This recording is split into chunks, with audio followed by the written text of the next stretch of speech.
Hi,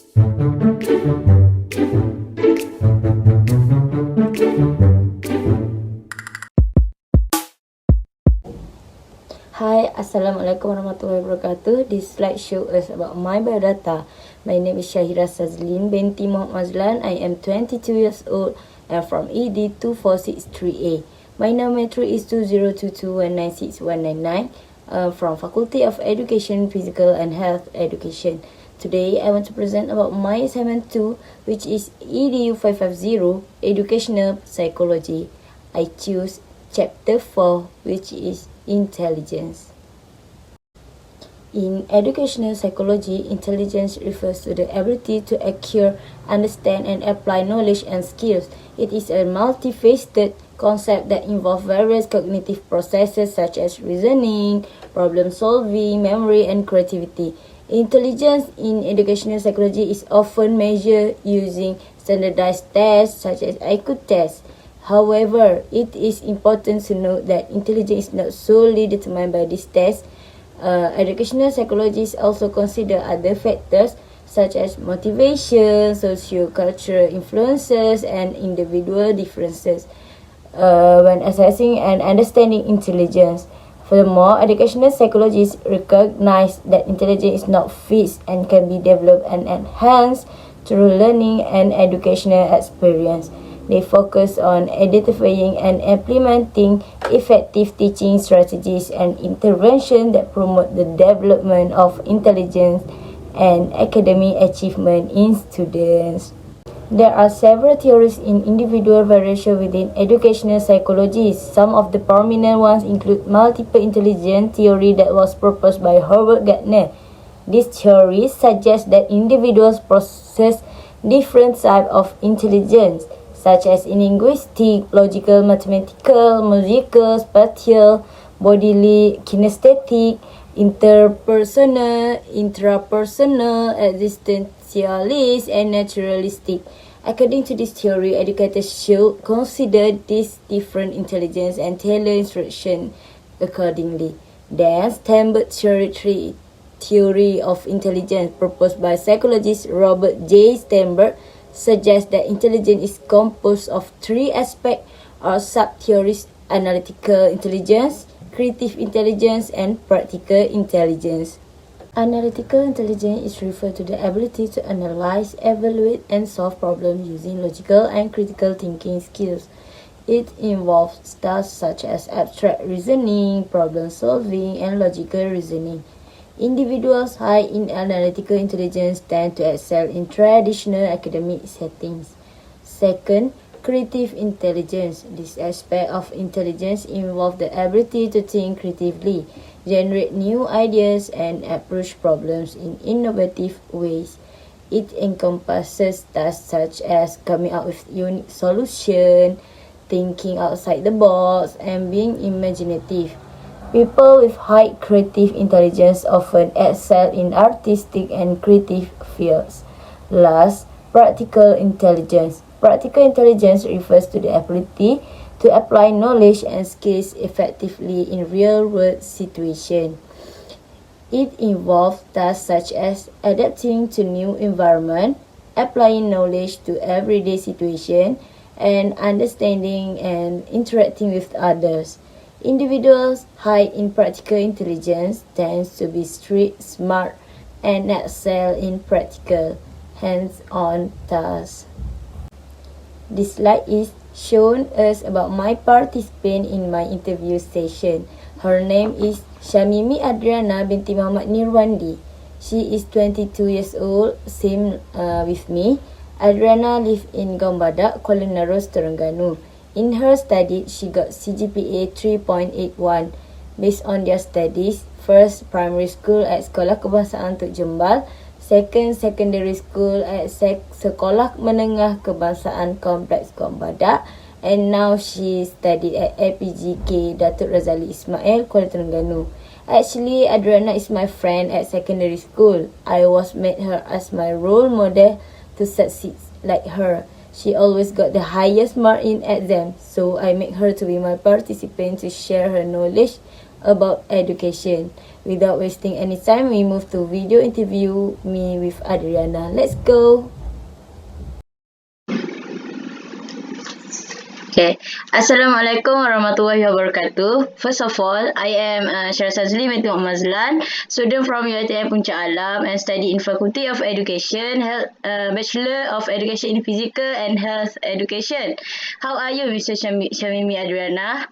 I hope you in a good condition. Alhamdulillah, fine. So the purpose of this meeting is to do a video interview for my assignment EDU 550 Educational Psychology. After that, the main purpose of the meeting was for me to be given the exposure of learning style from Mrs. Adriana as an excellent student. Without wasting time, so we go to first question. How do you adapt your learning style to different subjects or topics? Alright, first question is how I adapt my learning style based on different subjects. Adapting my learning style is a matter of understanding how I best absorb information and what suits each subject. For instance, in subject like history and or literature, I enjoy delving into books or primary sources to gain deeper understanding. Um, as we know, nowadays we got a lot of internet and knowledge from our fingers, right? So I'm also engaged in group discussion or join something about activity books clubs or anything, and exchange idea and interpretation. On the other hand, for subject like mathematics, like physics or something, I prefer hands-on learning, solving problems and seeking out practical example to solidify my understanding. Yes, I would like to do a lot of solve problem for mathematics, for examples, and if the teachers give a lot of hands-on, it's a good. Okay, that's it for the first question. Okay, I got it. Second, what strategies do you use to stay organized and manage your time effectively? Alright, to stay organized, I would like to manage my time effectively. I rely on combination of digital tools and traditional methods. I use productivity apps to create to-do lists and set reminders. For example, I would like to use my calendars on my Samsung, and there's types of variety of reminders tools on Play Store, for example. So because it's to ensuring I stay on top of a deadline. Additional, I keep a physical planner where I jot down important dates, study schedules, and a personal commitment. Regularly, I reviewing my planners and crossing off completed tasks give me a sense of accomplishments and help me stay focused. For example, if I do certain jobs and work done, I would like to give me a thumbs up, a good compliment for myself, and I think is a good achievement for me lah. Okay, we go to question number 3. How do you approach studying for exams or preparing for assignment? Alright, for when I'm preparing for exams and assignment, I believe in a balanced approach that include both individual studies and a group study. I allocate ample time for focused individual study where I can concentrate on the material at my own pace, slower, faster. But for challenging topic, I seek out additional resources such as online tutorials or educational video. Yes, we get a bunch of that on a YouTube, for example. And simultaneously, I engage in group study session with classmates to exchange knowledge, discuss complex concepts, and test each other understanding. Okay, number 4. Can you describe a time when you had to collaborate with others in a learning setting? And then how did you contribute to the group success?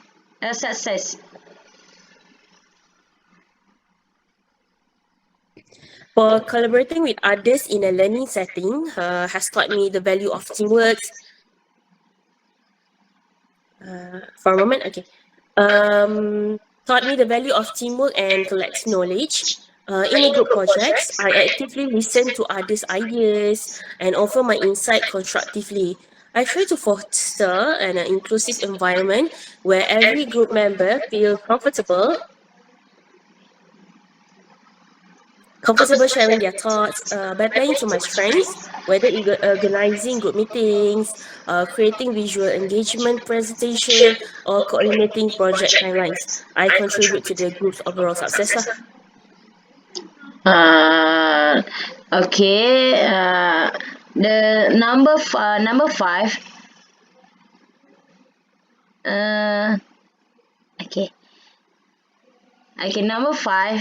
How do you stay motivated and engaged in your studies? Alright, yes, to stay motivated is not an easy task, but to maintain motivation and engagement in study, I seek inspiration. I seek inspiration from successful role models in my fields of interest. For example, I would like to be a teacher, and for more my futures upwards, I would like to be a lecturer. So I seek for my successful role models.